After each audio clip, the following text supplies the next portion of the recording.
Hello friends, आप सबका स्वागत है हमारे यूट्यूब चैनल आईटी स्टडी में। आज के लेक्चर में हम लोग देखने वाले हैं सॉफ्टवेयर इंजीनियरिंग। आज हम लोग सॉफ्टवेयर इंजीनियरिंग की सीरीज स्टार्ट करने जा रहे हैं और नेटवर्किंग सीरीज की वीडियोस भी आप लोग को मिलती रहेंगी साथ में। तो आज हम लोग सॉफ्टवेयर इंजीनियरिंग देखते हैं।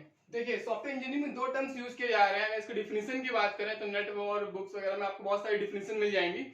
बट बेसिकली अगर एक सिंपल लैंग्वेज में बात की जाए कि सॉफ्टवेयर इंजीनियरिंग क्या होता है, तो देखिए दो टर्म है, एक सॉफ्टवेयर है और एक इंजीनियरिंग है। ठीक है ना। सॉफ्टवेयर क्या होता है, सॉफ्टवेयर की बात करें कि सॉफ्टवेयर हमारे क्या है। सॉफ्टवेयर क्या होता है कि सॉफ्टवेयर एक कलेक्शन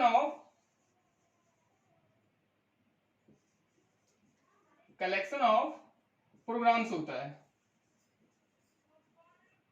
ठीक है, सॉफ्टवेयर क्या होता है, कलेक्शन ऑफ प्रोग्राम्स का एक कलेक्शन होता है। और वो प्रोग्राम्स क्या होते हैं, इसमें लाइन ऑफ कोड्स है, बहुत सारे कोड लिखे गए हैं, कोडिंग की गई है। ठीक है, और वो कोड को मिलाकर के प्रोग्राम बनाया गया है और उस प्रोग्राम के साथ में उसका डॉक्यूमेंटेशन किया गया है। और वो डॉक्यूमेंटेशन और साथ में जो प्रोग्राम जो बनाया गया है उसको मिक्स करके एक प्रोडक्ट बनाया गया है जिसको हम लोग बोलते हैं सॉफ्टवेयर। तो सॉफ्टवेयर होता है कलेक्शन ऑफ प्रोग्राम्स। ठीक है, अब सॉफ्टवेयर हो गया और साथ में इंजीनियरिंग है। अगर इंजीनियरिंग की डिफिनेशन की बात करें कि इंजीनियरिंग क्या होता है, तो इंजीनियरिंग होता है हमारा एक systematic application of knowledge and experience to solve problems. मतलब कि किसी भी आप किसी भी प्रॉब्लम को अगर सॉल्व कर रहे हो, ठीक है, अगर किसी प्रॉब्लम को सॉल्व करना है तो उसको एक सिस्टमेटिक वे में सॉल्व किया जाए। भाई, आप किसी भी काम को, कोई भी टास्क किसी को बंदे को दे रहे हो, तो वो क्या होता है कि अगर उस टास्क को एक प्रॉपर वे में फॉलो करके उस प्रॉपर वे में उसको कंप्लीट कर रहा है उस टास्क को, ठीक है, तो वो अगर इंजीनियर है तो कहा जाएगा कि एक प्रॉपर में, एक सिस्टमेटिक वे में कर रहा है। और दूसरा, अगर बंदा उसका नॉलेज नहीं है या फिर वो खाली एक कंप्लीट करने के उससे कर रहा है, तो उसको एक प्रॉपर वे में या एक सिस्टमेटिक वे से नहीं करेगा। ठीक है, तो इंजीनियरिंग क्या होगा कि एक जो इंजीनियर होगा एक सिस्टमेटिक वे, एक टेक्निक को फॉलो करते हुए उस टास्क को परफॉर्म करेगा। ठीक है, और जब सॉफ्टवेयर इंजीनियरिंग मिक्स हो जाता है तो मतलब जो यहाँ जो इंजीनियर होगा, ठीक है ना, जिस टेक्निक को या जिस सिस्टमेटिक वे को यूज किया जा रहा है एक टास्क को परफॉर्म करने में, तो वो टास्क कौन सा है, यहाँ सॉफ्टवेयर का है। यहाँ पर हम लोग कोडिंग नहीं पढ़ेंगे कहीं भी, ठीक है ना, यहाँ कोड से मतलब नहीं है। अब उस सॉफ्टवेयर को कैसे डेवलप कर रहे हो, कैसे उसको बना रहे हैं हम लोग, क्या प्रोसेस है हमारा स्टार्टिंग से लेकर एंड तक, ठीक है, वो चीज हम लोग सॉफ्टवेयर इंजीनियरिंग में पढ़ते हैं। ठीक है, तो देखिए अगर डिफिनेशन की बात करें तो इट इज अ सिस्टमैटिक, ठीक है ना, it is a systematic discipline cost effective techniques for software development. आप सॉफ्टवेयर डेवलपमेंट के लिए कौन से टेक्निक कैसे फॉलो कर रहे हैं, आपको एक डेवलप करना है कोई सॉफ्टवेयर को, एक आपको टास्क दिया गया है भाई कि आपको एक सॉफ्टवेयर बना के देना है।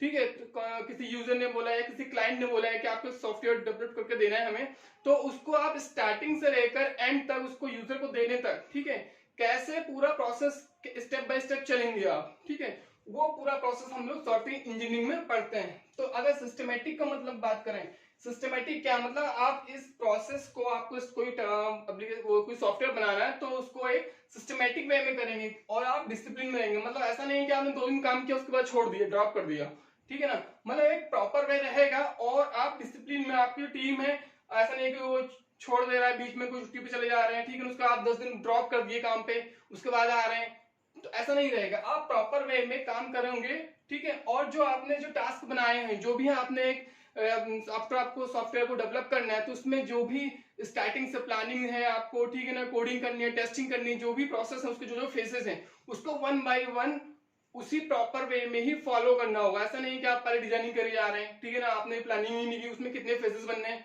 और कितने मॉड्यूल्स बनने, वो आपने पहले डिजाइन ही नहीं किया, आप सीधे कोडिंग करना शुरू कर दिया। ऐसा नहीं है, प्रॉपर वे में जो स्टेप बाय स्टेप चलना है तो सिस्टमेटिक होना चाहिए और डिसिप्लिन में उसको कर रहे हो, ठीक है, कॉस्ट इफेक्टिव भी हो। ऐसा नहीं है कि भाई क्लाइंट ने बोला कि मुझे भाई 10,000 रुपए मैंने आपको दिए हैं और 10,000 रुपए का मुझे एक सॉफ्टवेयर ये वाला बना के दीजिए आप, ठीक है ना, कोई भी ये छोटी कंपनी है, उसने कहा मुझे अपने उसका कंपनी का एक सॉफ्टवेयर चाहिए, ठीक है, तो उसने 10,000 रुपए आपको दिया है, उसका जो बजट 10,000 रुपए का और आप बनाए जा रहे हो कि उसमें आपकी लागत भी 50,000 रुपए लग जा रही है, ठीक है ना, तो क्या है, वो कॉस्ट इफेक्टिव नहीं है, कस्टमर नहीं खरीदेगा उस चीज को।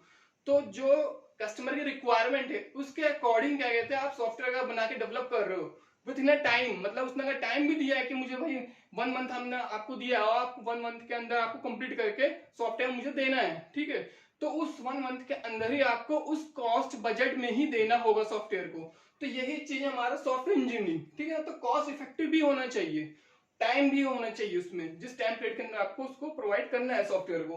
तो यही चीजें हमारा होता है सॉफ्टवेयर डेवलप करने के लिए, जिस टेक्निक्स है सिस्टमैटिक, डिसिप्लिन और कॉस्ट इफेक्टिव जो टेक्निक्स यूज कर रहे हैं, तो वही होता है हमारा सॉफ्टवेयर इंजीनियरिंग, ठीक है।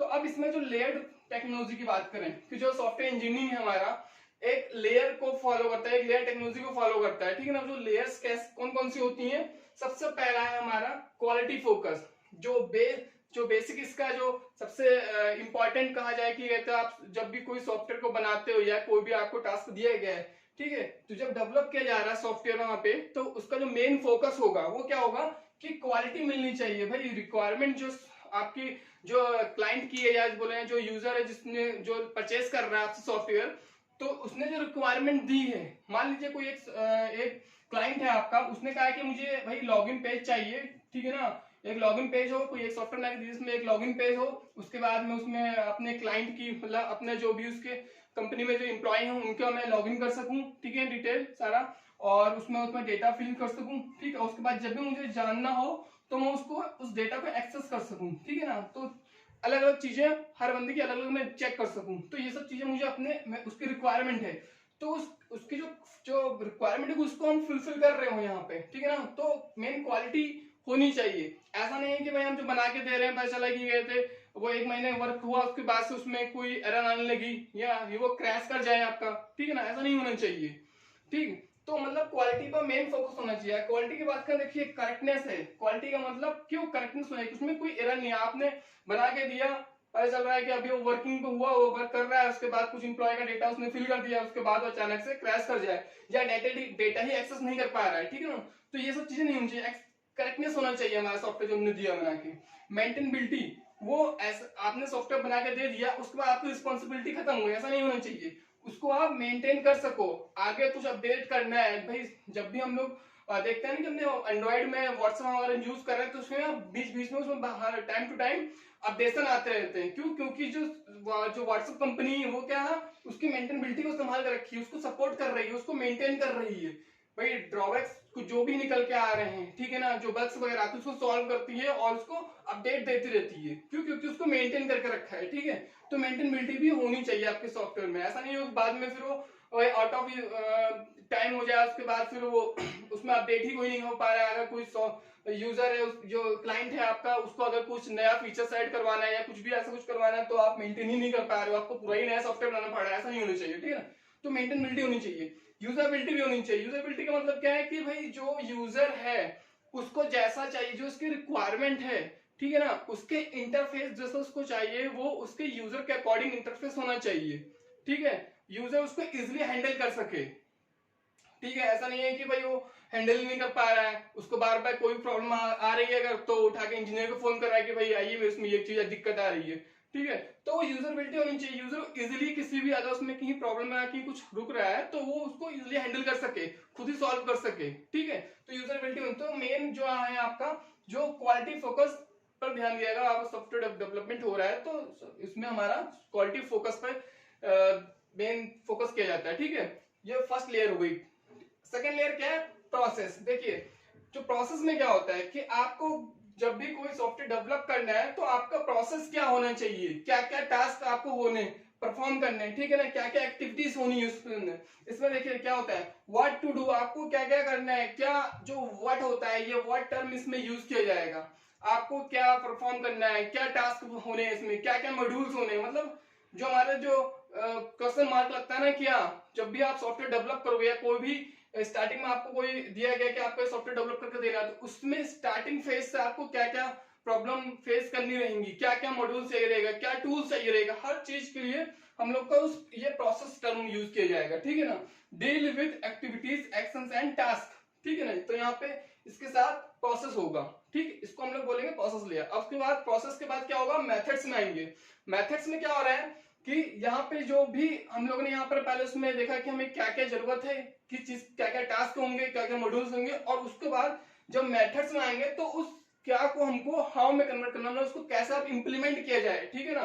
तो यहाँ पे इंप्लीमेंटेशन किया जा रहा है, ठीक है, तो उसको हम लोग इम्प्लीमेंट कैसे करेंगे ये सोचा जाएगा, यहाँ पे ये मेथड यूज किया जाएगा। ठीक है, और उसमें कम्युनिकेशन क्या है कि भाई यूजर जो बोल रहा है आपके साथ उसका कम्युनिकेशन होना चाहिए। ऐसा नहीं है यूजर ने स्टार्टिंग में कुछ बोला, बाद में आप उसमें सॉफ्टवेयर डेवलप करने लग गए और आप सॉफ्टवेयर डेवलप आपका हो चुका है, फाइनल स्टेज पे पहुंच गया है, और उसके बाद यूजर कहता है नहीं भाई मुझे इसमें कुछ और चीजें भी एड ऑन करवानी थी, मुझे यहाँ पे गैलरी भी ओपन करवानी थी, ठीक है ना, मतलब कुछ और मोबाइल नंबर का भी कुछ अलग चाहिए था, ओटीपी चाहिए था, मतलब कुछ भी एक्स्ट्रा उसने अगर रिक्वायरमेंट बोल दी तो आप उसके साथ वो चेंजेस नहीं कर पा रहे सॉफ्टवेयर में। तो ये नहीं, कम्युनिकेशन हमेशा सॉफ्टवेयर के साथ वो आपका जो क्लाइंट है उसके साथ आपका कम्युनिकेशन होना चाहिए। ठीक है ना, ताकि वो भी अगर उसमें कुछ चेंजेस करवाना चाह रहा है तो आप उसको कर सको, तो प्रॉपर वे में कम्युनिकेशन हो।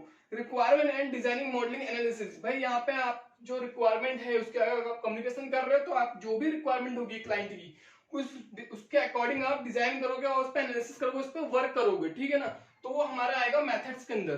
ठीक, उसके बाद क्या होता है टूल्स। टूल्स में क्या है, आपको जो आपने इंप्लीमेंट करना शुरू किया तो उस इंप्लीमेंट करने के लिए आपको बनाने के लिए कोई एक इन्वायरमेंट चाहिए रहेगा, कोई सॉफ्टवेयर चाहिए रहेगा, कुछ टूल्स चाहिए रहेगा। भाई सिंपल सी बात है, अगर आप एक छोटा सा एग्जांपल ले लें, आप जब भी कोई फोटो एडिटिंग करते हैं, ठीक है ना, तो आपको एक फोटो, मान लीजिए किसी ने कहा कि मुझे फोटो एडिट करके कंप्लीट फोटो चाहिए जिसमें आपने दो फोटो या 3 फोटो मर्ज करी हो, ठीक है, तो उस तरह के फोटो बना के दीजिए। जैसे हम लोग देखते हैं ना वेडिंग वगैरह की फोटो होती है, क्या हो जाता है उसमें वर्क किया जाता है, उसके बाद उसको मर्ज कर दिया जाता है, 2 फोटो या 3 फोटो मर्ज करके एक सिंगल फोटो बना के दी जाती है। तो क्या है उसमें वहां टूल्स कौन से यूज किए, वहां हम लोग फोटोशॉप यूज कर रहे हैं, उस फोटोशॉप के अंदर अलग अलग टूल्स हैं, उन अलग अलग टूल्स को यूज करके हम लोग एक सिंगल अपना टास्क जो मुझे मिला है कि हम ये फोटो क्रिएट करके देनी है वो दिया जाता है। तो यहाँ पर हम लोग उस टास्क, वो टूल्स हमारे वही टूल्स हैं जो सपोर्ट करेंगे हमारे इस मेथड्स को इम्प्लीमेंट करने के लिए। उस मेथड्स में जो भी हमको टास्क परफॉर्म करना है, जो भी हमें डेवलप करना है, उसको क्रिएट करने में, डिजाइनिंग करने में, कोडिंग करने में, या हमने कोड किया उसके बाद हमको टेस्ट करना है, तो कौन कौन से टूल्स होंगे वो सारे टूल्स हमको यहाँ मिलेंगे। ठीक है ना, तो ये 4 हमारे लेयर होती हैं जिसमें हमारा सॉफ्टवेयर स्टार्टिंग से लेकर लास्ट तक हमारा वर्क किया था, डेवलप किया जाता है, वो इस 4 लेयर के थ्रू हम लोग पढ़ते हैं। ठीक है, उसके बाद क्या है, एक टर्म यूज किया जाता है हमारा सॉफ्टवेयर इवोल्यूशन।